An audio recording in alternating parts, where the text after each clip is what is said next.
கிறிஸ்துவுக்குள் அன்பானவர்களே, உங்கள் யாவருக்கும் ஆண்டவராகிய இயேசு கிறிஸ்துவின் நல்ல நாமத்திலே அன்பின் வாழ்த்துக்கள். உங்கள் யாவரோடும் தேவனுடைய கிருபையும் சமாதானமும் உண்டாயிருப்பதாக.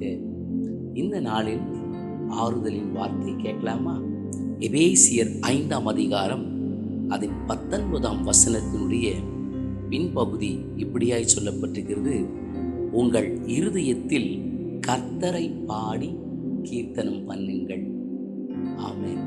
அன்பானவர்களே, இருதயத்தில் கர்த்தரை பாடி கீர்த்தனம் பண்ணுவது தேவன் மேல் நாம் வைத்திருக்கிறதான அந்த அன்பையும் தேவனை கனப்படுத்துகிற ஒன்றாகவும், இன்னும் தேவனை நம்ம எப்படியெல்லாம் உயர்த்த முடியும் அப்படின்றத இங்கே காட்டுகிறது. அன்பானவர்களே, நம்ம தேவனை எப்படியெல்லாம் தொழுது கொள்ளுகிறோம், ஜெபிக்கிறோம், துதிக்கிறோம், ஆண்டவருடைய நாமத்தை மகிமைப்படுத்துகிறோம், ஸ்தோத்திரம் செய்கிறோம். அப்போ இதையெல்லாம் எதை குறிக்கிறது அப்படின்னு சொன்னால், தேவனை நம்ம எப்படியெல்லாம் கனப்படுத்துகிறோம் என்று சொல்லிதான் குறிக்கிறது. பொதுவாக நம்ம ஒருத்தருக்கு ஒரு அதிகாரியாக இருக்கலாம், இல்லை அவங்க ஒரு உயர்வான வேலையில் இருக்கலாம், அவங்களுக்கு நம்ம ஒரு மரியாதையை கொடுப்போம் அப்படின்னு சொன்னால், அதற்கு நாம் கற்றுக் கொடுக்கப்பட்டிருக்கிறோம். பெரியவங்க வந்தால் எழுந்திருச்சு நிற்கணும், அவங்கள விஷ் பண்ணணும் அப்படின்னு சொல்லிலாம் நம்ம கற்றுக் கொடுக்கப்பட்டிருக்கிறோம். ஆகினால் நம்ம என்ன பண்ணுறோம் அப்படின்னு சொன்னால், அவளுக்கு நம் மரியாதையை கொடுக்கிறோம். ஆனால் நம்முடைய ஆண்டவர் அப்படி அல்ல. ஆராதனை என்பது ஏதோ இந்த ஆராதனை நேரம் இத்தனை மணி நேரம், அரை மணி நேரம், ஒரு மணி நேரம் இப்படியெல்லாம் ஆராதிக்கணும், இந்த டைமில் இது சபையினுடைய ஒழுங்கு, ஆகினால் நம்ம ஆராதிக்கணும் அப்படின்னு சொல்லி ஒரு கட்டாயமாக, ஒரு நிர்பந்தமாக நாம் செய்கிற ஒன்றை தேவன் அதில் கனப்பட முடியாது.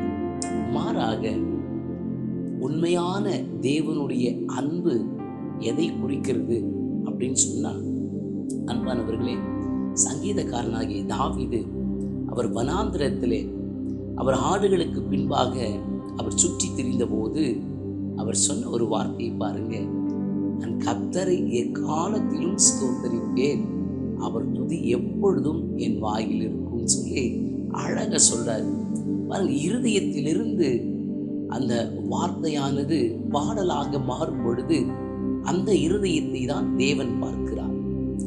அப்போ நான் உங்களை பார்த்து சொல்லுகிறேன், உங்க இருதயத்துல வசனம் சொல்லுகிறது அல்லவா, இருதயத்தின் நிறைவினால் வாய் பேசும். நம்ம இருதயத்துல ஆண்டவரே நீங்க செய்த நன்மைகளை நான் நினைக்கிறேன் அப்படின்னு சொல்லும் பொழுது கண்களினால கண்ணீர் தாரை தாரையாக ஊற்றி அப்படி ஒரு ஆராதனை செய்யும் பொழுது அதில் ஒரு பெரிய ஒரு மன நிறைவு இருக்கும்.